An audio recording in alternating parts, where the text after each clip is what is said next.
Aujourd'hui, nous allons parler du soleil noir. C'est quoi le soleil noir? Vous savez, cet insigne, cette rune que vous avez vue sur les soldats d'Azov, mais également sur le suprémaciste blanc qui a tué aux États-Unis, à Buffalo, un certain nombre de personnes de couleur noire. Alors, pourquoi est-ce que les extrémistes se réfèrent à cette symbolique? C'est ce qu'on va essayer de comprendre et d'étudier, sachant que, par ailleurs, ce symbole est lui-même composé de runes.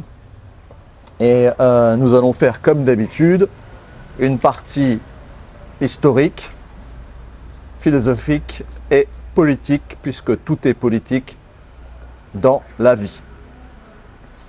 Alors je commence mon introduction. C'est quoi le soleil noir? Alors en fait, ce soleil noir, cette symbolique utilisée par le parti nazi hitlérien durant la Seconde Guerre mondiale, est composée en réalité de 12 runes Sig. Cette rune, vous savez, que les SS avaient eux-mêmes utilisée. Et cette rune Sig est une rune historique, c'est-à-dire qu'elle est ancienne et elle date de la civilisation, on va dire, germanique, pré-germanique, indo-européenne. Et ensuite, jusqu'à l'ère viking, où ces écritures runiques furent ensuite abandonnées. Par contre, ce soleil noir n'est pas du tout un symbole pré-germanique ou germanique en soi. Ça n'a jamais été utilisé par les Vikings, par exemple. Donc c'est ce soleil noir, composé de ces 12 Sig, runes Sig, est une invention de la mystique nazie. Alors la mystique nazie, je vais devoir en parler un petit peu. Ce soleil noir est notamment présent au château de Wellesbourg. C'est le château de Himmler, qui était un château où l'élite SS devait être initiée dans des rites pseudo-magiques, inspirés. Enfin, en réalité, c'est un monsieur, c'est pas Himmler qui a inventé tout ça.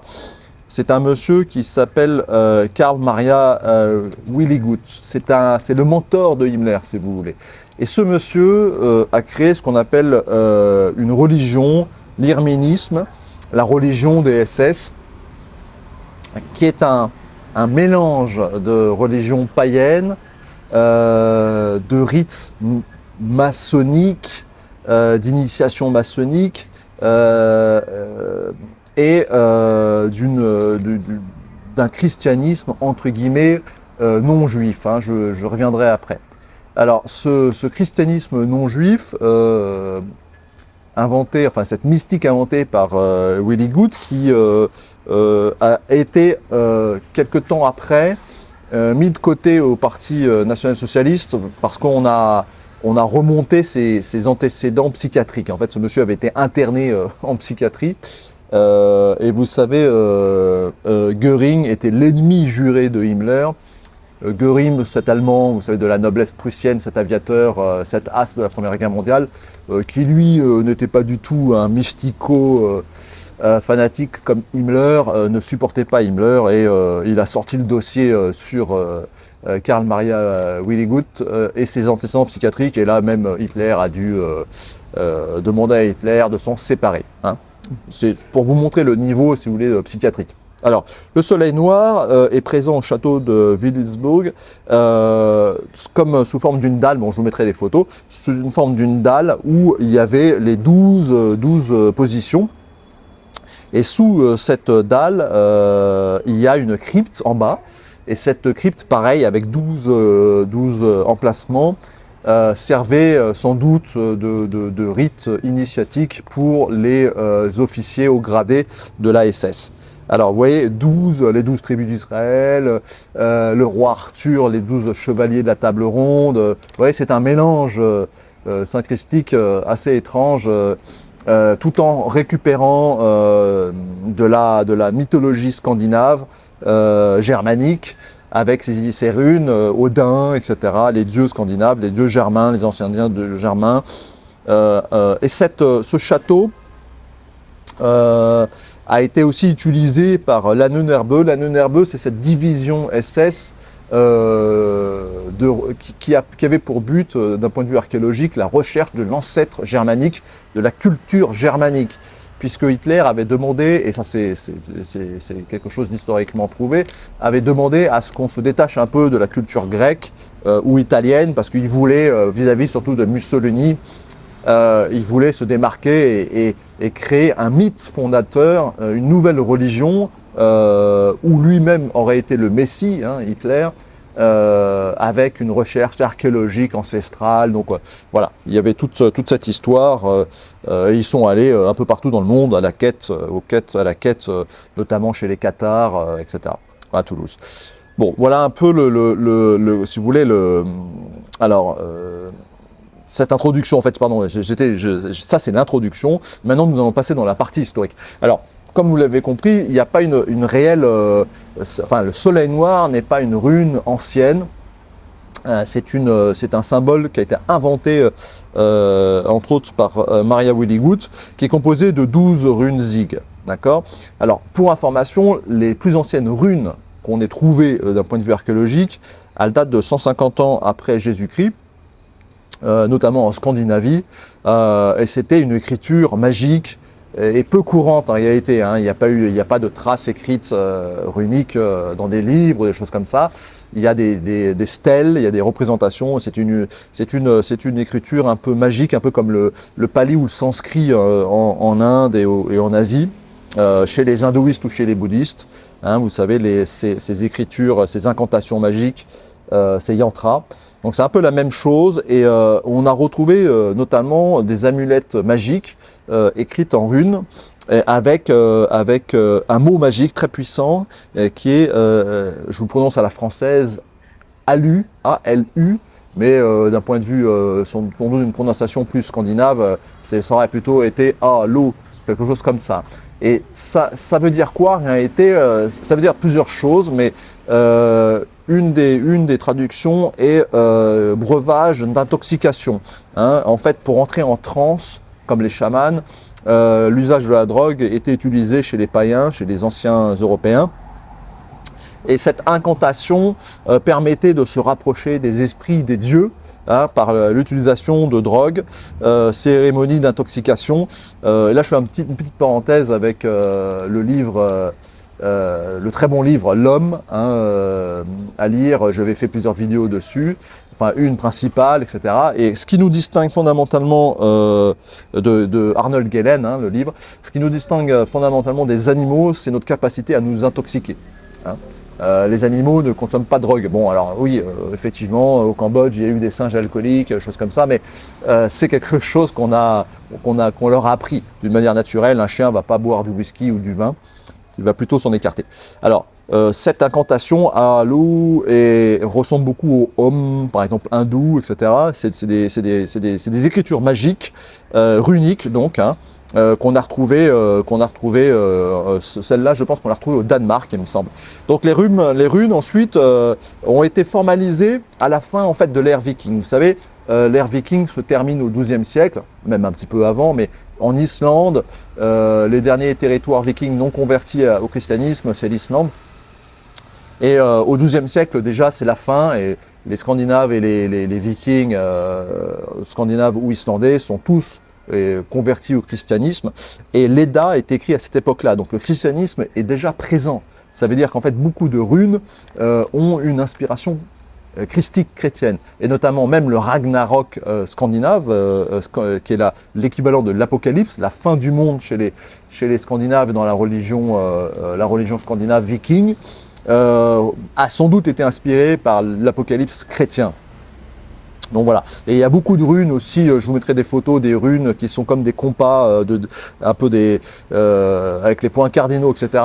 Ça c'est tout à fait scandinave, viking, mais de l'ère chrétienne. C'est pas du tout de l'ère païenne, hein. Beaucoup de gens se font tatouer ça, notamment, on y reviendra après sur la partie philosophique, mais c'est des runes qui sont déjà christianisées, on va dire, hein. Donc voilà, l'Edda ensuite, ou le Ragnarok, c'est l'Islande 12e siècle. Et ensuite, il y aura une période un peu d'oubli. Et au 19e siècle, il y a en Allemagne le mouvement Völkisch. Les mouvements Völkisch, ce sont des mouvements pan-germaniques, païens.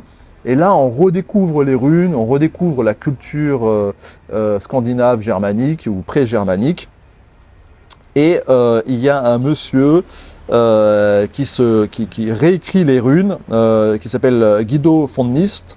Et lui, c'est une sorte de gourou, hein, folkish, et lui réinterprète un peu les runes, écrit un livre, je vous mettrai le lien, sur les runes, et leur décrivent des pouvoirs magiques, de méditation, de yoga. Vous voyez, c'est tout ce mouvement de retour à la nature. C'est à cette époque-là qu'on invente le mot écologie, et tout ce mouvement est un mouvement en fait volkisch, de retour à la nature, etc. Hein. Ernst Haeckel, c'est lui qui a inventé le mot écologie, il en fait partie, et le mot écologie, hein, ça veut dire la science de la maison, le foyer, l'organisation du foyer, etc. Donc ça c'est le 19e siècle, fin 19e siècle, et on arrive au 20e siècle, donc avec cette idée d'un retour à la nature, mouvement volkisch, d'un retour aux runes, mais pas qu'aux runes en fait, hein. On s'intéresse également à l'hindouisme, au bouddhisme, il y a beaucoup de mouvements philosophiques qui sont à la recherche il y a comme une saturation, si vous voulez, du catholicisme, du christianisme en Europe, et on est à la recherche d'autre chose déjà, car le monde commence à s'industrialiser fortement, et il y a déjà à cette époque-là, fin 19e siècle, une volonté de retour à la nature. Mais toujours pas de soleil noir, hein. Le soleil noir n'existe pas à cette époque-là. C'est bien après, durant le règne du national-socialisme hitlérien, que ce soleil noir est réinventé. On n'a aucune trace archéologique ancienne, hein, de ce soleil noir.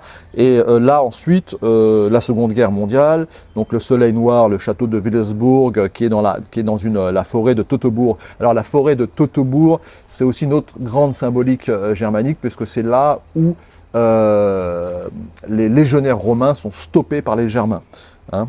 C'est la grande bataille de Hermann. Il y a une grande statue, je vous mettrai, etc. Donc ça fait partie aussi de la symbolique nazie. Et ensuite, après la Seconde Guerre mondiale, naturellement, le nazisme est condamné, ainsi de suite, et pour de bonnes raisons. Mais il y a tout de même un courant ésotérique qui continue, avec quelques personnages assez intéressants et énigmatiques.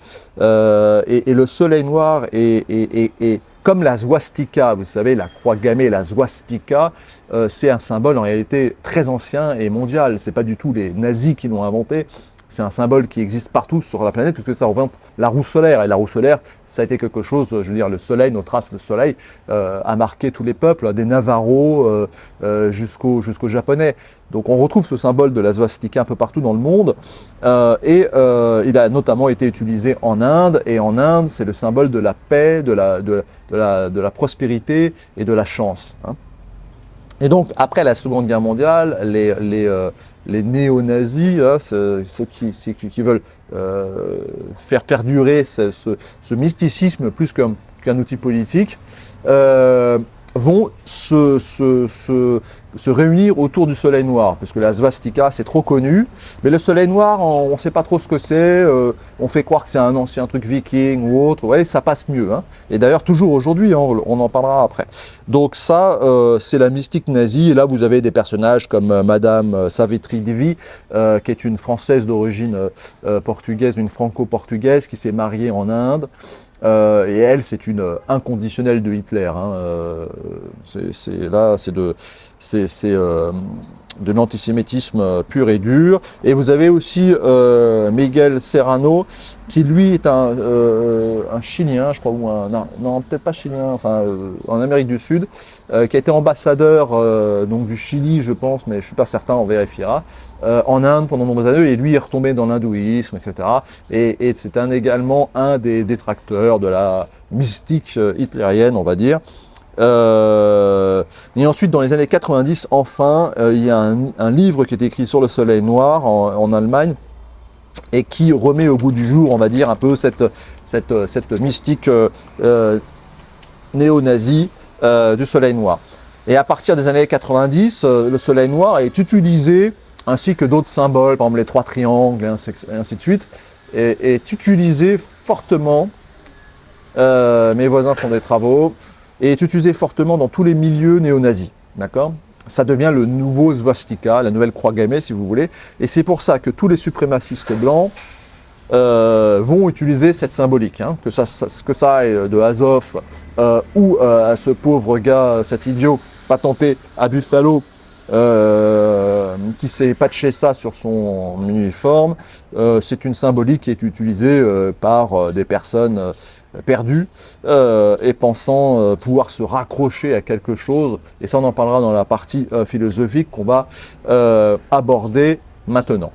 Alors, d'un point de vue philosophique, la mystique nazie, comme j'ai dit tout à l'heure en introduction, j'espère que c'est pas trop dérangeant le bruit, c'est un mélange de religion païenne, de mysticisme, de mystique maçonnique même, du mouvement volkisch, ce retour à la nature, les Lebensborn, vous savez, ces camps de vacances nudistes allemands pour la reproduction, de yoga runique, les Erststein dans la forêt de Teutobourg, vous avez un massif un peu comme une petite montagne assez particulière. Et là, on a retrouvé également des choses du Moyen-Âge, mystiques, et ça a été repris, réutilisé par les SS, par Himmler et tous les cadres SS pour des rites initiatiques, magiques et ainsi de suite. Alors vous avez également, dans toute cette mystique assez étrange, vous avez aussi les forces du vril. Alors ça c'est encore plus délirant, les forces du vril, ça serait des forces quasiment invisibles, une énergie, vous savez comme Tesla, il y a cette idée chez beaucoup de conspirationnistes qu'il existe une énergie gratuite, ce qui est totalement, d'un point de vue scientifique, délirant et idiot, et que cette énergie gratuite, on pourrait l'atteindre après des incantations magiques, et ainsi de suite. Bon, voilà. Je vous en passe des meilleurs, comme la force de l'eau, et derrière ça, il y a ensuite toute la mystique des soucoupes volantes nazies. Oui, parce que les nazis, après la Seconde Guerre mondiale, en fait, se sont installés dans le pôle Sud, ou même sur la Lune. Et donc voilà, ça c'est toute la mystique un peu... qui va ensuite être un peu focalisé pendant le 19e siècle jusqu'à l'ère de l'avènement de Hitler dans la société de Thulé, qui est une secte, une société secrète qui mélange un peu toutes ces choses, toutes ces affubulations, puisque en réalité on ne peut pas avoir une énergie gratuite, tout se coûte, tout se paye.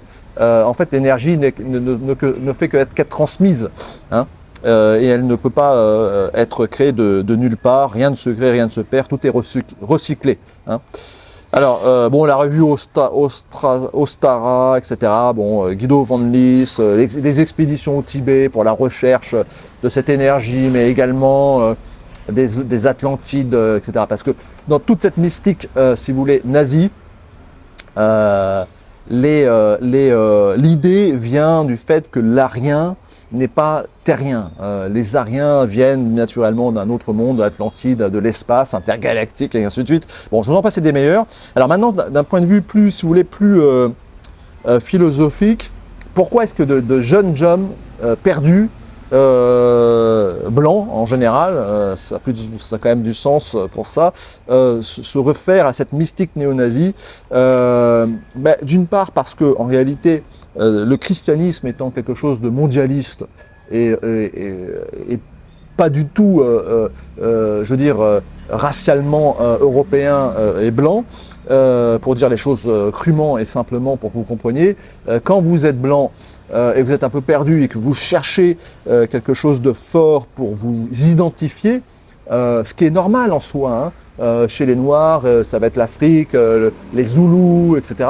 Bah, chez les Blancs, ça va être les Vikings, ça va être justement les chevaliers teutoniques, même les chevaliers templiers, toute cette force virile, on va dire.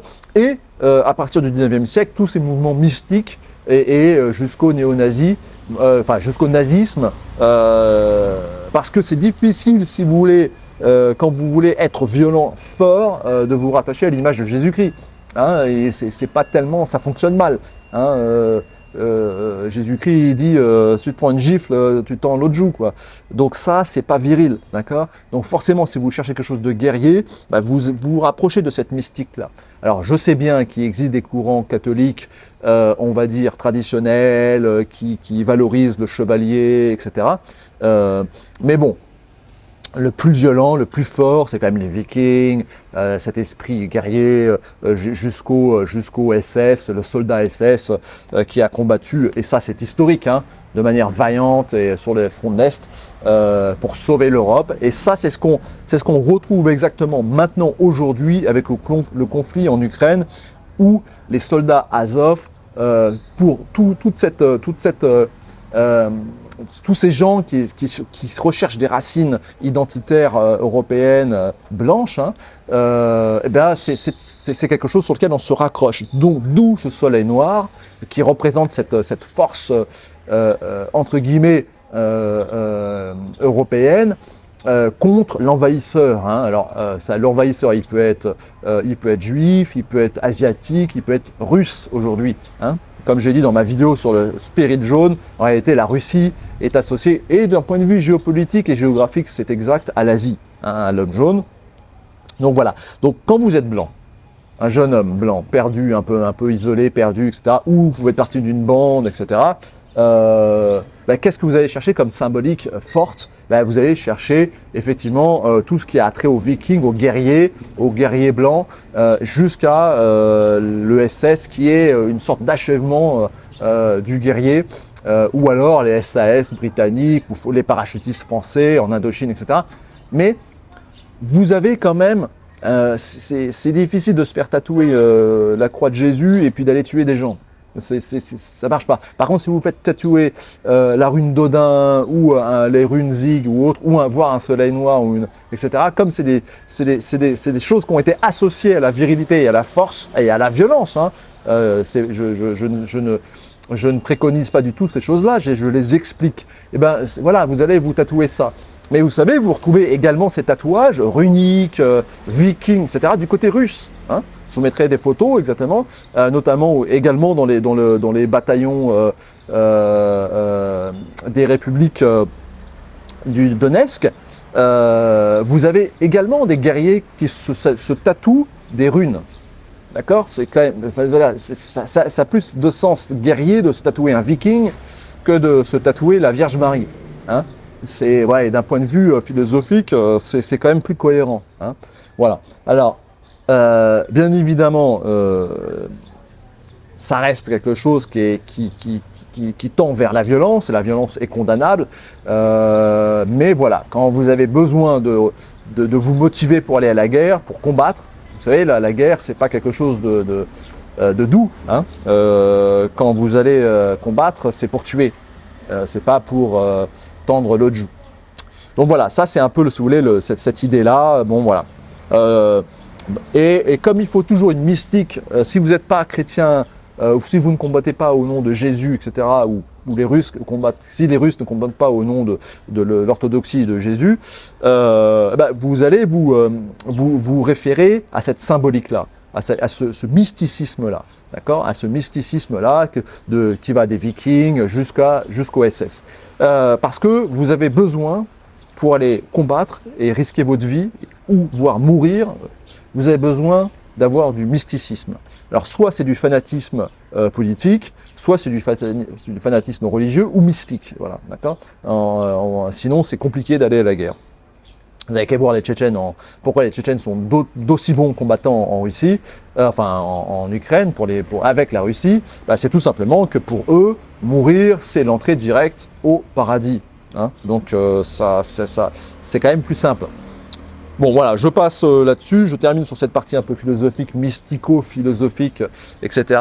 Donc effectivement, pour terminer cette partie, quand vous êtes jeune et que, comme moi-même, ayant traîné avec des skins dans ma jeunesse, etc., vous êtes blanc, ben, vous allez rechercher une mystique, des origines, une symbolique qui correspond à votre ethnie. Alors oui, il y a des blancs qui vont traîner avec des bandes d'arabes ou de blacks, ça existe, mais en général les blacks traînaient entre blacks, les blancs entre blancs, les arabes entre arabes, voire même les métis entre métis, parce que même un métis ça peut être compliqué, vous voyez. Donc les gens qui vous disent le contraire, c'est qu'ils ne connaissent pas, ils ne savent pas de quoi ils parlent. On se regroupe souvent par ethnie, par culture. Alors je sais bien que la France n'est, je le redis, j'ai toujours dit, la France n'est pas une race. Moi-même, je suis français, j'ai pas une goutte de sang français. Mais voilà, quand on va dans des extrêmes, quand les choses se radicalisent, et elles tendent à le devenir en ce moment, c'est pour ça que j'ai écrit, entre autres, ce petit livre qui s'appelle Doggerland, hein, qui parle du retour éventuel d'un Hitler. Hein. Ouais, c'est le retour éventuel d'un Hitler si rien n'est fait pour offrir à la jeunesse un futur. Hein. Nous sommes, pour moi, nous sommes aujourd'hui dans les années 20. Mais les années 20 de 1920, pas de 2020. L'histoire se répète. Alors elle est différente, mais elle se répète. Il y a tous les paramètres sont là. D'accord ? Tous les paramètres sont là. Donc il faut faire attention. Donc pour pas qu'un nouvel Hitler vienne et qu'il y ait à nouveau 50 ou 100 millions de morts en Europe, il faudrait prendre les devants et essayer de s'organiser maintenant.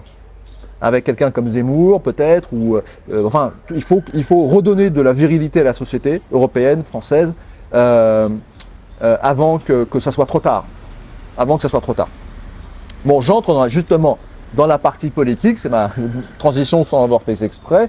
Voilà, donc la partie politique, si vous voulez, donc effectivement, toute cette mystique-là se réfère à l'ancienne histoire européenne, pré-catholique, pré-chrétienne souvent, parce que je le redis, et je ne condamne pas du tout le catholicisme ou la religion chrétienne, hein, absolument pas, mais la virilité se retrouve plus dans le païen que dans le chrétien, d'une manière générale. Hein. Voilà, donc on se réfère à la forêt de Teutobourg, à la bataille de Teutobourg, donc ça c'est 9e siècle après Jésus, Hermann le Germain. Et ça, c'est ce qui a créé toute cette mystique volkisch, etc. Mais d'un point de vue maintenant politique, si vous voulez, qu'est-ce qui se passe? C'est que effectivement, vous avez de temps en temps des individus isolés, comme il y a eu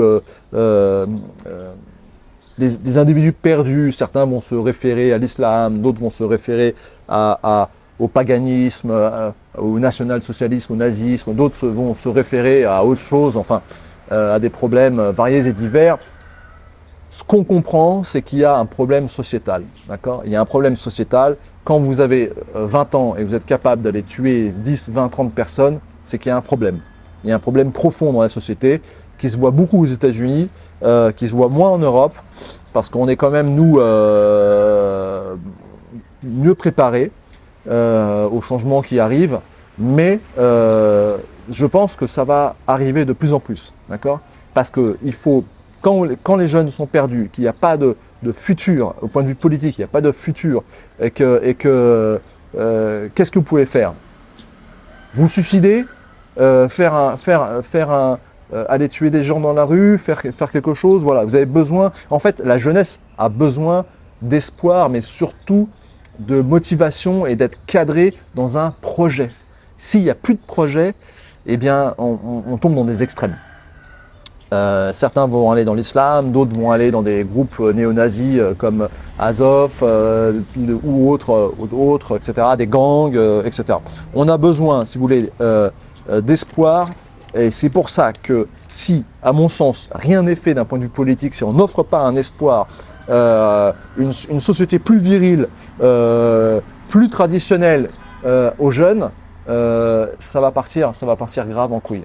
je me mets à leur place, qu'est-ce qu'ils voulaient qu'ils fassent? Ça va partir grave en couille. Alors il y en a qui vont partir ça va partir dans les extrêmes. Hein, que ce soit dans l'extrême gauche ou l'extrême droite. Et l'extrême gauche, j'inclus l'islamo-gauchisme, LGBTIsme, d'accord, tout ce qui est en isme. C'est-à-dire, en fait, si on ne recadre pas, si vous voulez, d'un point de vue politique, philosophique, la jeunesse, qu'on ne lui donne pas un espoir, un projet futur, quelque chose qui donne un sens à la vie, eh ben, ils vont chercher leur sens dans les extrêmes.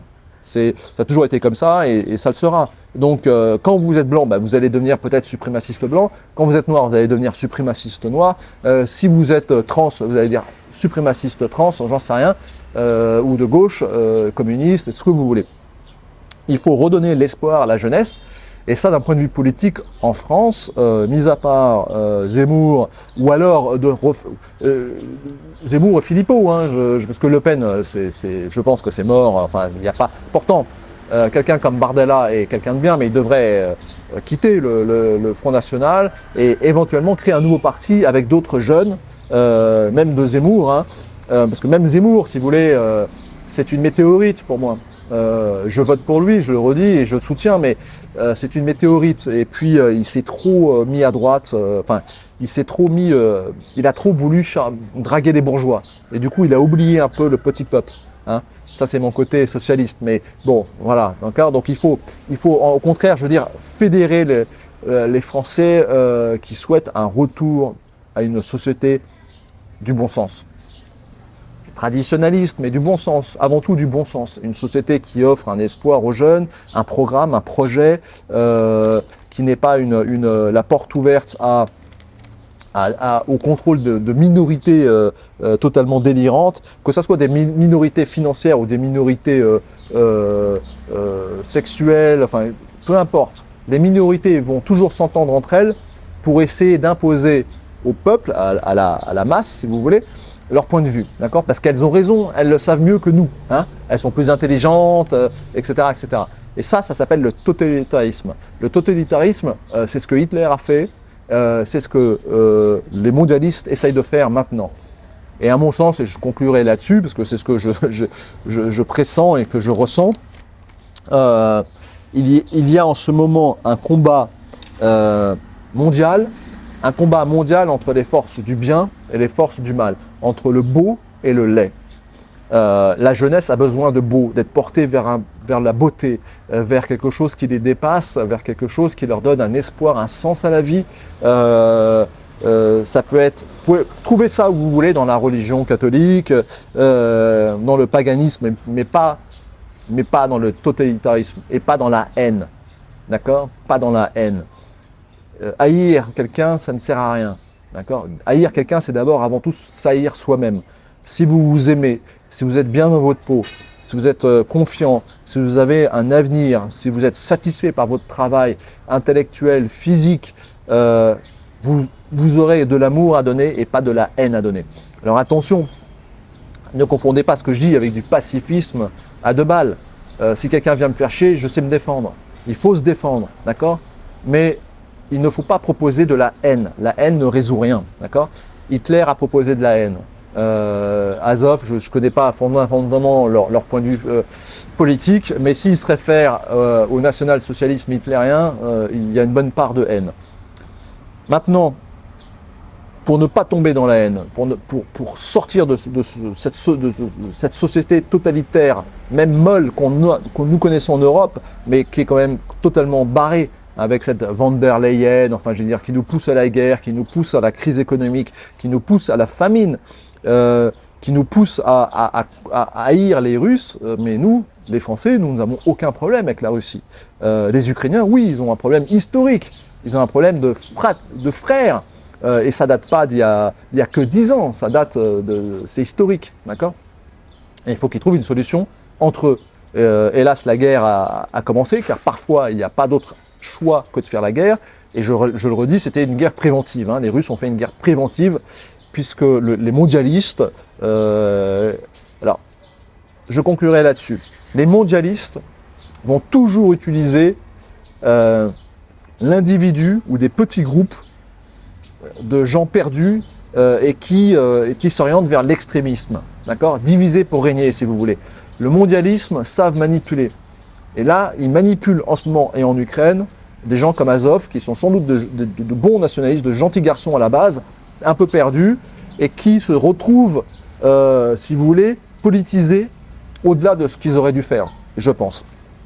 Alors, une fois de plus, je ne les connais pas tous, je ne sais pas qui, voilà, j'ai pas fait une analyse en profondeur de leur politique, mais je parle un peu de ce que, si je me mets à leur place, d'accord?